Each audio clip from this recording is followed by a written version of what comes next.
Hi friends, long time no see. Because last week I had a trip to Pak Se as a tour group. I visited many famous places such as Wat Phut Champasak Temple, Phat Suam Waterfall, Tat Yeong Waterfall and Tat Phan Waterfall. I really enjoyed. Today we continue studying English in fun ways through the song Home as Part 2. สบายดีเพื่อนๆทุกคนโดนแล้วบ่ได้พบกันเนาะเพราะว่าอาทิตย์แล้วนี้ข้าพเจ้าก็ได้ไปท่องเที่ยวที่ปากเซข้าพเจ้าก็ได้ไปเยี่ยมญาติไปเบิ่งเนาะหลายสถานที่ที่มีชื่อเสียงเป็นต้นแม่นวัดภูจำปาสัก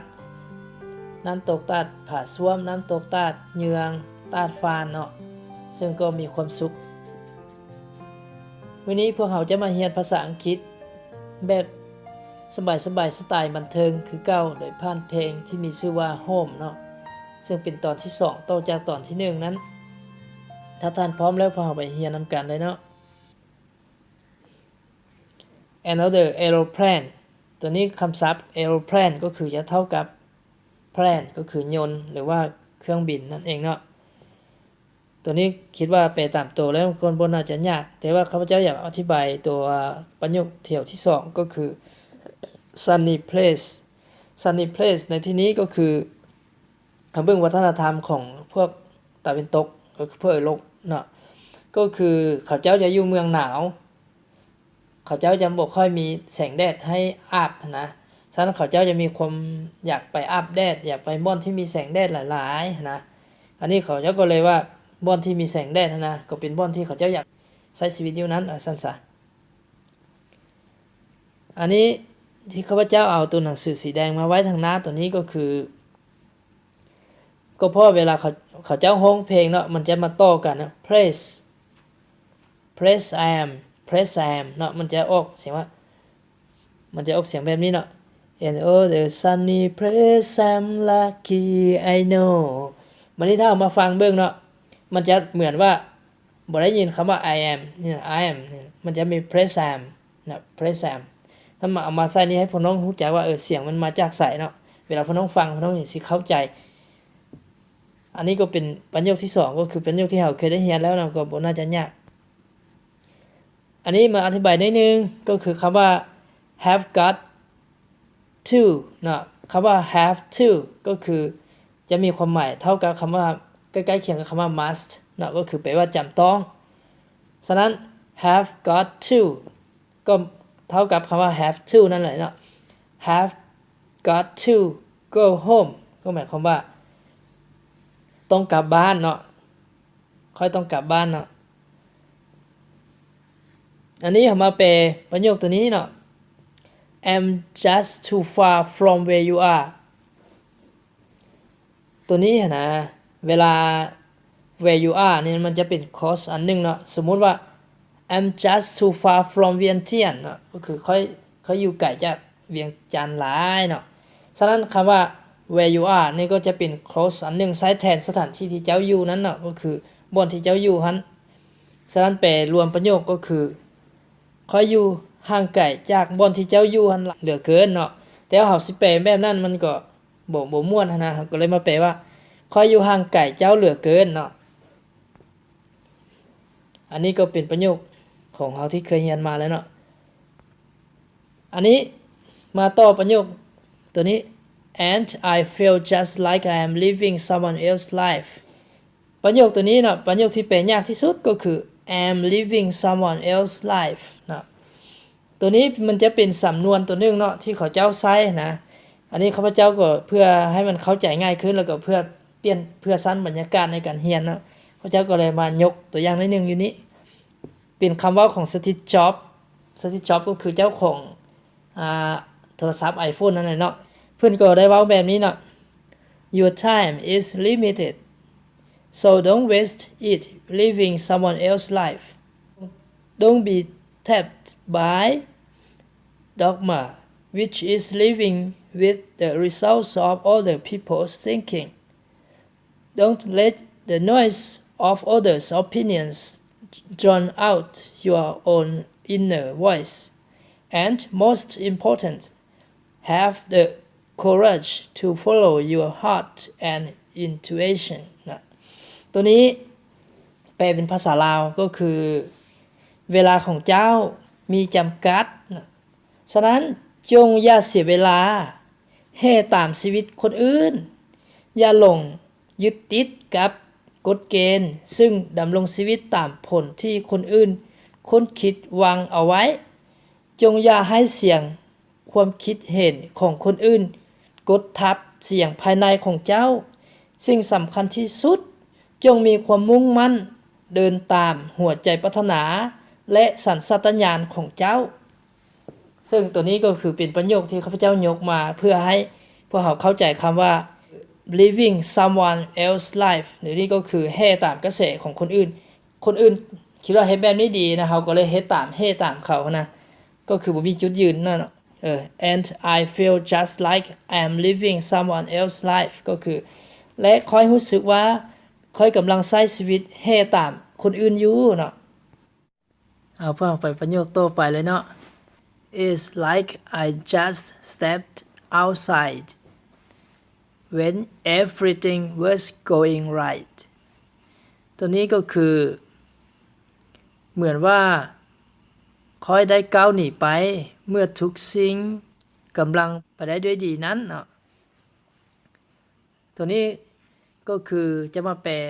คำศัพท์ของประโยคสั้นเชิงก่อน stepped outside ก็คือก้าวขาออกไปเนาะออกไปข้างนอกว่าสั้นซะส่วนคำศัพท์เถี่ยวลุ่มก็คือ when everything was going right คำว่า going right ก็คือไปในทิศทางที่เรา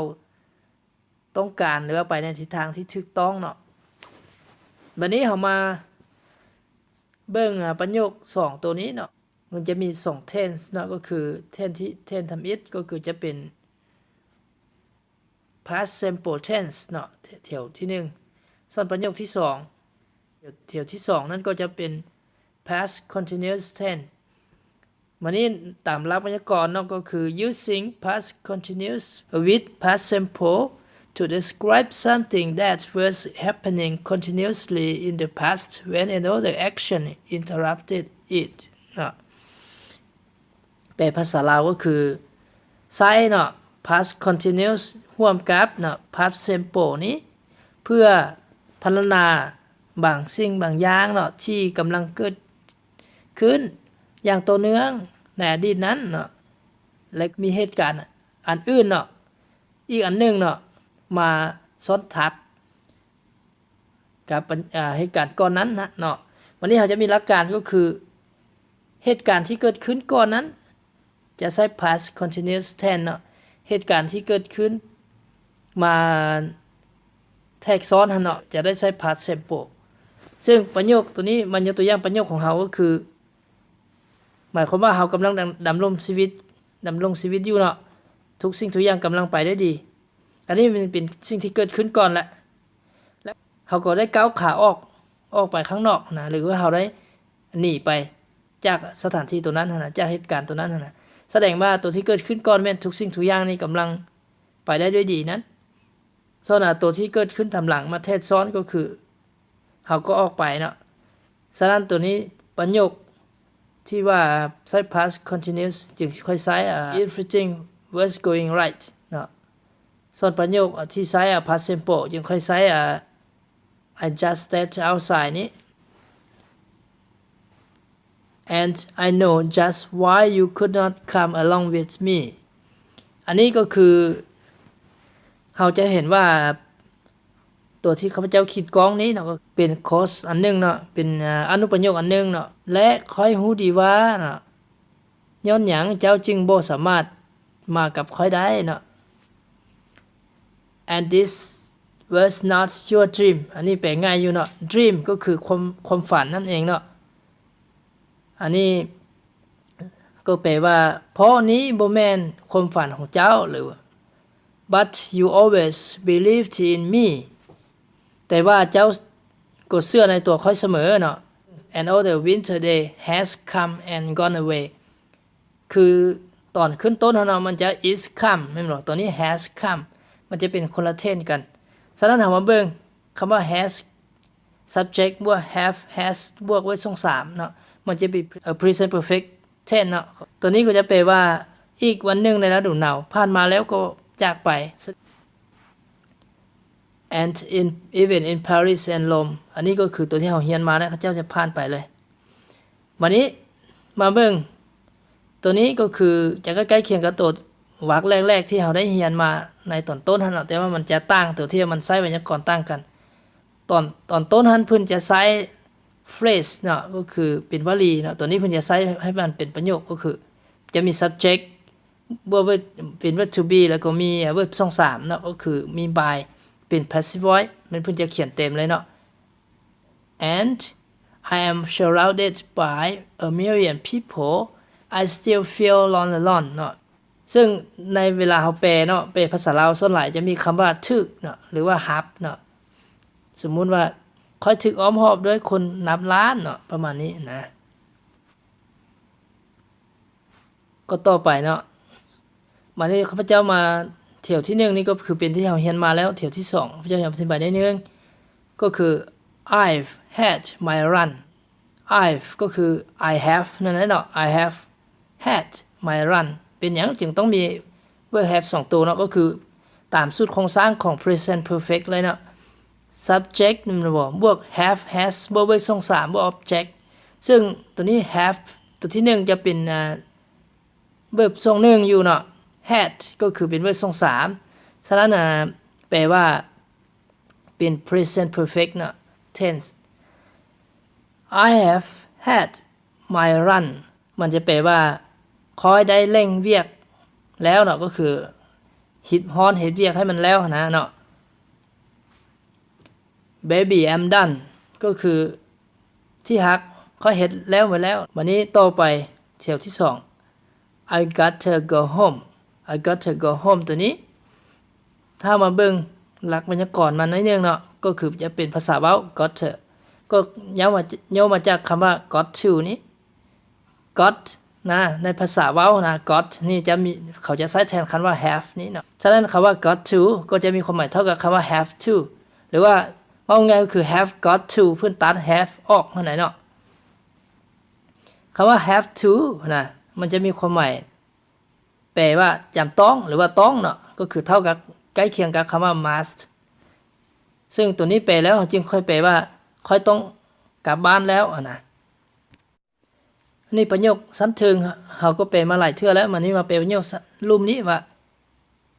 it will all be alright ก็คือทุกสิ่งทุกอย่างมันก็จะดีเนาะจะโอเคว่าสั้นซะ I will be home tonight แปลว่าค่อยจะถึงบ้านหรือว่าค่อยจะอยู่บ้านคืนนี้แหละเนาะ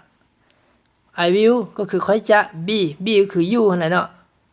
be home ก็คืออยู่ที่บ้าน tonight คือคืนนี้เนาะมันจะเป็น future simple tense I'm coming back home ก็เป็น present continuous tense แปลว่าค่อยกำลังกลับบ้านแล้วนะก็ถือว่าสิ้นสุดไปแล้วสำหรับบทเพลงที่มีชื่อว่า Home ของ Michael Bublé ที่เราได้มีการแปลเนาะเข้ามาให้เป็นภาษาลาวและภาษามงเพื่อการศึกษาในการเรียนถ้าน้องๆคนใดเนาะอยากฟังเพลงตัวนี้นะก็เพียงไปพิมพ์ใน YouTube เลยเนาะพิมพ์ใน YouTube ว่า Home by Michael Bublé มันก็จะออกแต่ถ้าท่านอยากฟังที่มีคำแปลเป็นภาษาลาวภาษามงนะท่านก็เพียงได้พิมพ์คำว่า Home by Michael Bublé in Lao เนาะก็คือ in Lao ก็คือลาวภาษาลาวนี่นะเนาะ in Lao เนาะเขาก็จะออกเป็นตัวที่ข้าพเจ้าแปลเนาะท่านก็จะได้เห็นขอขอบใจ